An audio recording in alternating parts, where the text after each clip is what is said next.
Big shouts. Robert, good morning. Morning, Doreen. How are you doing? I am good. I'm happy to have you here this morning. Thank you for having us. Yes, and we're starting with Kente. Kente. What are we containing? It said Kente finally stamped as Ghana's first geographical indication. I'm sure for most of you, you're asking, what does it mean? Well, we'll give you details and then Robert and Adam can come in to, add, subtract. Yes. So Ghana's icon cultural fabric, which is Kente, has officially been stamped with global recognition as the nation's first ever geographical indication product.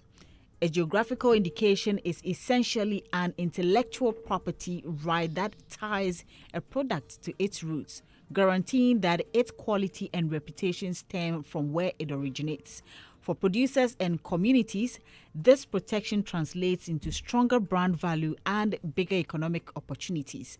The launch, held on September 30 at the La Palm Royal Beach Hotel, marked a major milestone in the cultural and creative arts sector. The ceremony, organized by the Registrar General's Department in collaboration with the World Intellectual Property Organization, drew stakeholders from across the creative industry. Now, with this recognition, Kente now stands shoulder to shoulder with global treasures like champagne from France, tequila from Mexico, and the Jelen tea from India, products so deeply rooted in place and tradition that they are fiercely protected by international law. For Ghana, this means that Kente is officially and exclusively Ghanaian, guaranteeing authenticity for buyers worldwide while offering new economic lifelines for local weavers and communities. It goes on to say that this recognition builds on Ghana's cultural achievements after the Ministry of Tourism, Culture and Creative Arts successfully got Kente listed on the UNESCO representative list of intangible cultural heritage last December. And reacting to the milestone, Richardson Komi Fio, Special Assistant to the Minister of Tourism, Culture and Creative Arts, could not hide his excitement, and I quote, he said, "It was refreshing and nostalgic for me to be a part of this all-important event, to witness the end product of what we have supported with our expertise for the past 7 years," he said. So this is it.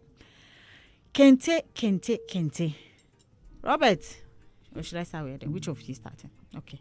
Should I start with Robert? Adam. Okay. All right. So Adam, here we go. Yeah, I think. Right now, the Kente is Kente. Yeah, it's really long overdue. And Yeah. I mean, if you looked at the momentum it created when we went to Ivory Coast during the CAF, African Cup of Nations. Yeah. I mean, clearly, you check on the international media platform and it was all over the place. And it's a way of, when we talk about country of origin, it's another form of secondary brand association where people associate product to a certain country. So if somebody wants you to believe in the quality of a certain shoe, he will tell you this Italian made. I mean, if it's about perfume, they say this France, or if it's about champagne, they mention a certain country. No, so that brand association to country origin, associating the product just to the country of origin, makes you believe that, this is a quality one. So, I mean, for Ghana to be noted and projecting Kente, and for us to get into this level, it means that gradually it's going to build a country of origin to be a very strong brand where people can associate with. So, I mean, it's good for us. And also, I mean, it's also kind of protecting the local market in a way so that, I mean, it's internationally known that this is from here. And it means that it's controlling copyright in a way, so that, like, trademarking the product, so that it cannot be abused by certain markets in so many ways. And by so doing, it's a form of, I mean, support or strengthening of the local economy, so that it's like, if you need it, you need to come here. And if we're able to market it well, it means the demand will be more across the world. And that is going to boost the local production in a certain way. So for me, I believe that it is good that we are putting in place the right measures to ensure that we increase our market value to a certain, level. Because if you're able to get this geographical identification, it comes with its own importance, like competitive advantage. Right. So it's a good thing, because I've always said that we need to be intentional when it comes to certain creative products among others.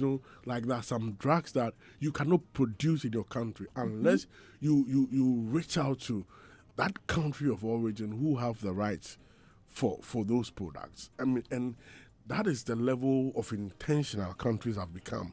So we shouldn't just allow our creativity and others to we shouldn't leave it to chance.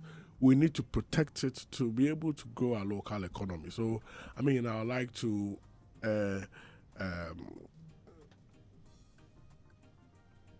tap on the soldier, commend, those involved in ensuring that, we are intentional about some of these things, and it's a good initiative. We need to take it up. Yeah. GTA, all those stakeholders need to take it up so that we make the world know. World Cup is coming. I know in the last 2 matches, the Black Stars will do the needful and qualify so that we can use it like we did in Cote d'Ivoire for Africa. Yes. Yeah. The world we project. The other time with this smoke among others. This is a time that, where we have the geographical identification, we can take advantage and project the Kente to the world. When we qualify for the World Cup. So Black Star Place, we can use you as a vehicle for development, because it is egumumu. So please qualify for us so that we can use you as a platform to promote some of these things. Yes, Samu. So you have to tell them, since next week Wednesday they have a match with Chad in your man. The ball banner more for me about to qualify my. They'll qualify. Yeah. They will. We pray it will happen. Yeah. Hey, Adam. Robert. Yeah. Kente. I'm happy about it. I wish maybe there are other things we could have added, but Kente is a start for it. Yes, and I'm happy that it's a first, so we're happy that actually this has taken place. Let me see. There's a summary that I have here. It says that Kente has Ghana's first geographical identity. Is it identification? Yeah. Okay. Means it's now legally recognized. So the first word here is a legal aspect. Yes. Legally recognized. And then it's globally protected and economically positioned. Yes. As a premium cultural product. It strengthens Ghana's cultural sovereignty. Yeah. Boosts artisan livelihoods and places Kente on a global stage, like the tequilas or the champagne, etc. Yeah. And so for me, this is my summary, and I just want to highlight 2 of the areas mentioned. I want to just talk about the legal and intellectual property. Okay. Just the fact that we have the GI protection, the GI is global identification, gives exclusive rights to authenticate producers in Ghana. So it's like, why are you from Ghana? Ghana. Where exactly? Maybe you can mention Bonrie, or you can mention Agotime, or any of these specific places. Then you say, you produce a particular Kente. The weight it adds to it is crazy. So and you have the sort of like Ghana has exclusive rights. So when they say, it's coming, let's say Kente is coming from another country, it doesn't carry the weight. That's not Kente. They'll say that is not Kente. Exactly. It's Kente from Ghana. Thank you. So that's what we have, and that's what this means, and that's what we're about to enjoy. And it prevents unauthorized use of the name or products that are not woven according to traditional methods and geographical origin. Right.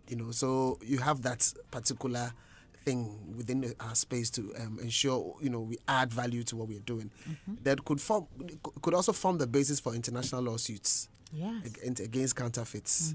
This is quite interesting because of the number of fake ones we've seen in the space. Even that came in fabrics, fabric form.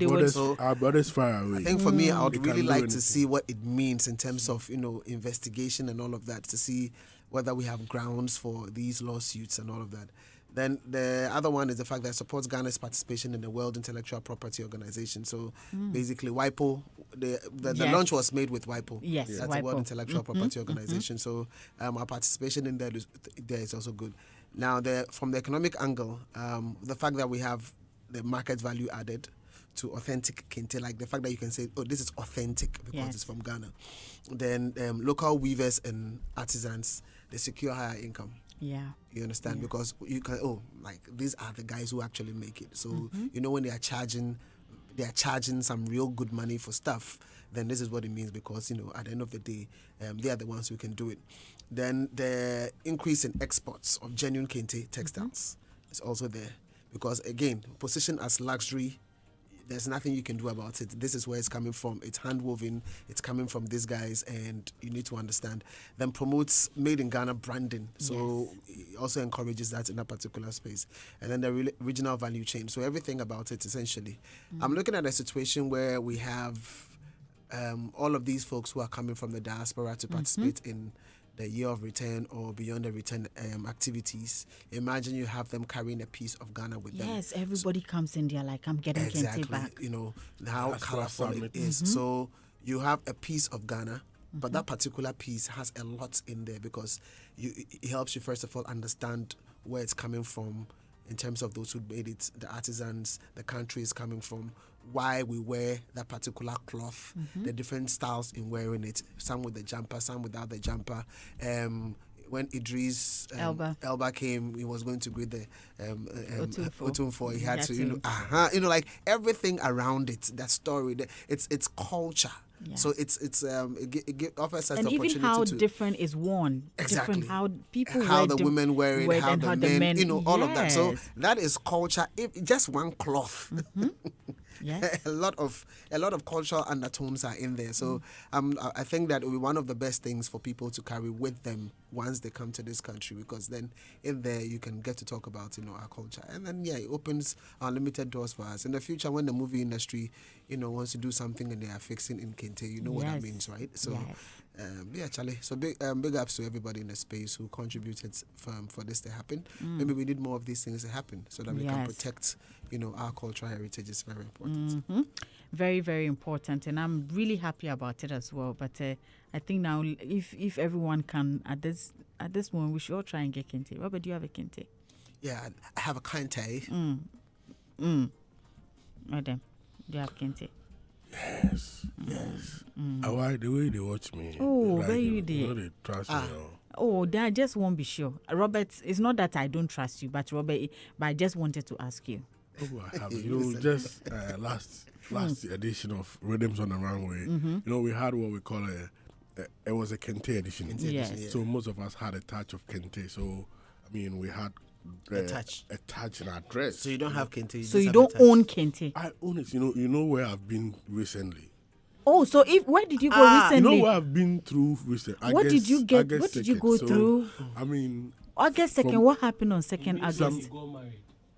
Oh, allow him to talk. What happened on 2nd? No. Aside last year, Rhythms on the Runway, which was a touch. And then why don't you want to give us a background? Just tell us what happened on 2nd August. It's on radio. On 2nd August, I moved from a touch to the Kente. So no, which but day house? Someone who is listening to you for the first time has to know what happened on 2nd August. What did you do with Kente on 2nd August? I want to say that on that day, I had Kente itself, not a touch this time around. You had the Kente. What did you use it for? A day house. What did you touch? What did you touch with it? Oh, my dress. Your dress. What did you use the dress for? Was it a ceremony? Was it a program? Marriage ceremony.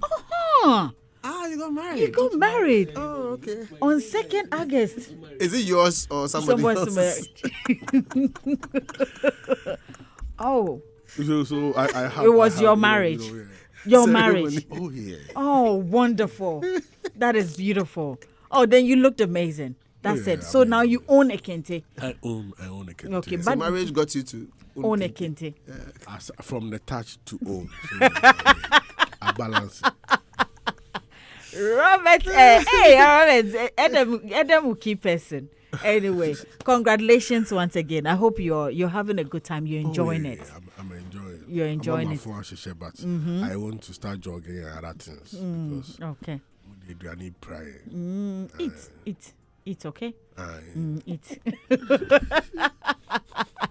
Well, away from Kente, we're moving straight to this. Also, it says that Sarkodie is the greatest rapper I have ever seen. This is coming from Obrafo, and it says when it comes to the rap industry in Ghana, many have given Sarkodie his flowers. Legendary hip life artist Obrafo is the latest to do so, labeling Sarkodie the greatest rapper he has ever seen.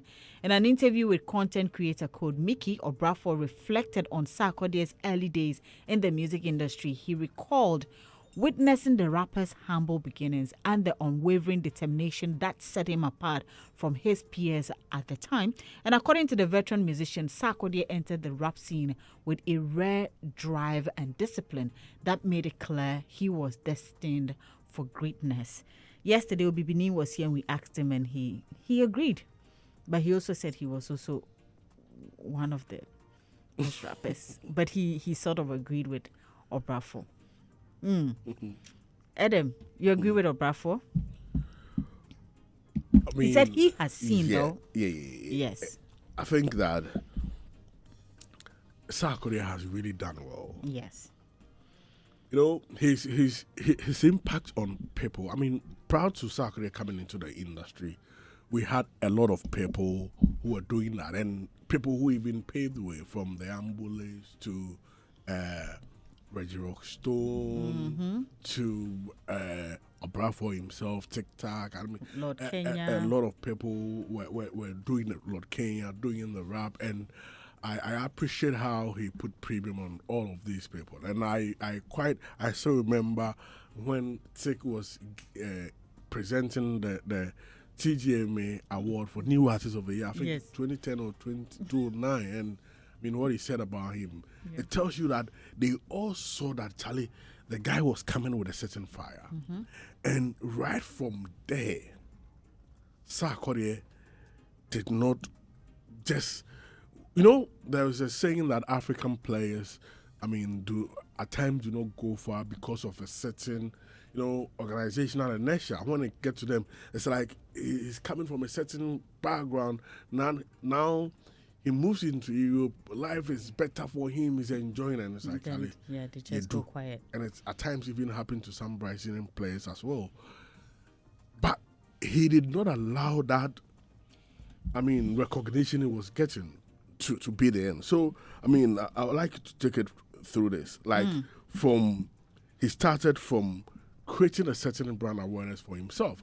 Right. And, in that stage, during that stage of brand awareness, Sarkodie was everywhere, rapping in cars, Charlie doing remixes, like he was literally everywhere. And at that time, I think the internet era where things were turning around were at that stage, but he took advantage of every little opportunity. Kasahari, he really used all those environments around him to be able to create that needed brand awareness for himself. Then he was able to come into that stage for brand consideration, where he was encouraging his potential admirers and fans to believe in the dream. And he started with his albums, among others, and consistency. Because if you want people to, if you are at that brand consideration stage and you want people to accept you, consistency and the quality must be key. And through that stage, he really proved that, indeed, I am consistent. Then from there, he moved to the brand preference stage, where he made sure that you have to choose me over other rappers. You have to choose me over other people. Or with me, you have to forget others. Where he became the preference. And he did that just not without only the talent, by adding other things to his brand. Where he started nurturing his fan base, he started creating a certain brand persona for himself. And where the sack came in, where he even bought some merchandise among others. and started adding certain attachment to his brand. And from that point, he moved on to mobilize his family and started with his Rapaholic. Yeah. And with this, he was building a certain brand community. Because if you want to be the preference, then you need to give us a certain, what do you call, differentiation factor, which makes you different from your colleagues. And at that point, it was rappers in that scene were not doing that mobilization. And he was able to keep his composure and his people to this point. Yeah. And from there, the loyalty came inside, the brand loyalty, where he was able to hold on to them and, build a bond. Because that bond that you build with people bring about a loyalty, because they know that you are part of them, they are part of you. And he was able to hold on with his people, then expanded his brand. You understand? Yeah. So you could see that he was moving in stages and ensuring that in all of these stages, something was happening. Then we are where we are today. Yes. Where he made sure that the SAC name is not just a name, not just a talent, but there's a certain factor behind the name. And I'm not surprised that he's able to grow the brand to this point. And what he did in Kumasi, it was very fantastic. He's made a point that he comes from Kumasi, which we all know. He comes from Ashanti region, let me put it that way. He comes from Drason Kwanta. He's an Ashanti boy. He's made that pronouncement. But he decided to further touch base with them well. And look at how they crafted the name of the event. It could have been Rapaholic Kumasi. But he decided to say this is a homecoming edition. So what is he doing? I'm one of you. I'm coming home. That is calling for some level of brand community and bond building. Yeah. Maybe they have not seen him that. And the activities he rolled up further deepen the love. If people were passive or butterfly, we have some kind of customers who were just passive or butterfly. With what he did in the Ashanti region, they are now becoming core family. His street engagements, the walk, and not end there. He created a certain, mentality that I don't just want to associate with you that I come from here, but I also want to see your progress. So he organized Kumasi or Ashanti is Rising music, tourism, and brought certain stakeholders as well as industry players in the region from all sectors, from music, movies, kids, and everybody. What can we do to lift the industry? And also brought some resource people. So, the mobilization from there, then to the final day, which is the concert, where it's even, it was crazy where it was raining. I heard him in an interview saying that he was very, very jittery at a point because where he was and he could hear the sound of the rain from the roof, it meant that Charlie, the rain, cat and dog, we cried the buffalo and elephants crab count in soon more thing. And for the people to still stand in there. Then after the show, he says, forgive me. I'm sorry for whatever happened. There were challenges. You stood by me. I empathize with you. Sorry, we'll do it better. To the extent of running interviews. So he closed everything. So for me, if I look at Sakuri's journey, mostly when young artists come to me, I tell them that they should go and watch the various stages of Sakuri and all that he did. And if they really believe in themselves and apply some of the elements, they can succeed. Right. So for me, he's a big inspiration, and I'm not surprised that Bravo said that. Big shout out to Sak and his team. And he said, regardless of everything, if he doesn't have somebody in his team and somebody brings an idea, he makes sure that he takes it and brings his people on board. All right. So big shout out to him. And the Sak Nation, they have been, a solid wall behind him. They've held him down to now. Sak Nation, and big shout out to Team Sak too. All right, Robert.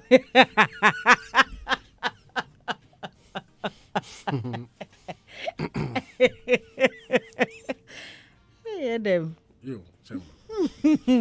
Robert. Yeah. Do you agree with Obrafo?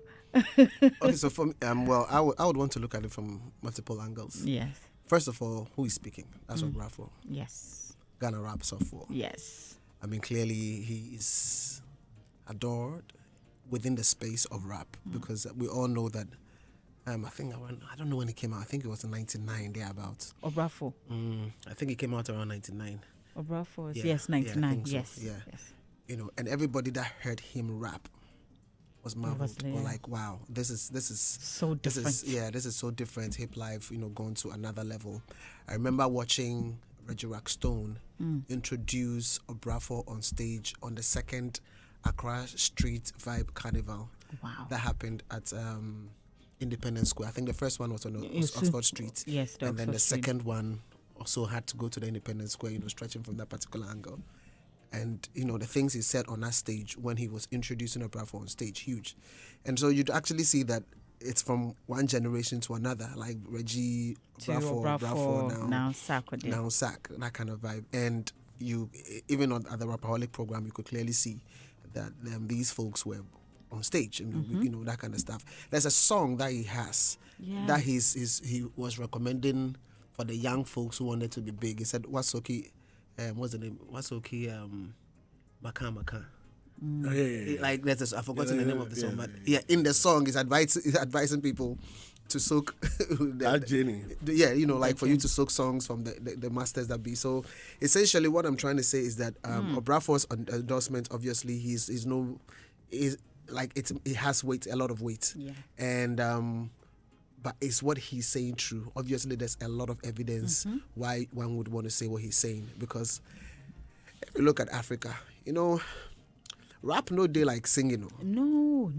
Rap no day like singing. No. And Usually when those who rapped at a point had to go singing. Exactly. And when we say rap, in Africa, we are not competing with anyone. No. They talk about Afro beats, and you can focus on the singing aspect, that we are competing with others. When it comes to dance hall, Ghana is not competing with anyone. Jamaica, nobody. When it comes to rap, we are not competing with anyone, because we are in the forefront, so to say, clearly. And the people who have held it down, Sarkodie is one huge person. Yeah. And you see, when we talk about SAC, it's about the fact that you take your local dialect and win international awards, best flow on a platform that is so huge, BET, where I doubt they understand what you're saying. They don't. You understand what I'm saying? So he's done quite good for himself, and most decorated when it comes to awards at the Ghana Music Awards and all of that. So it's all of these, but what really... So I think that, yes, obviously, if you want to look at all the elements, Obrafo has a very strong point. But beyond that, what really touches me is the other side. So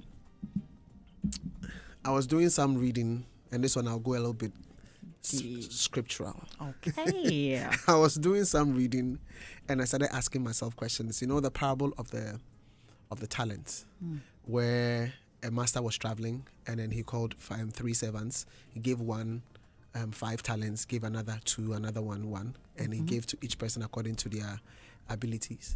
Came back, the person that had 5 had multiplied it and made 10 out of it. The person that had 2 now had 4, and the person that had 1 had buried it and did nothing with it.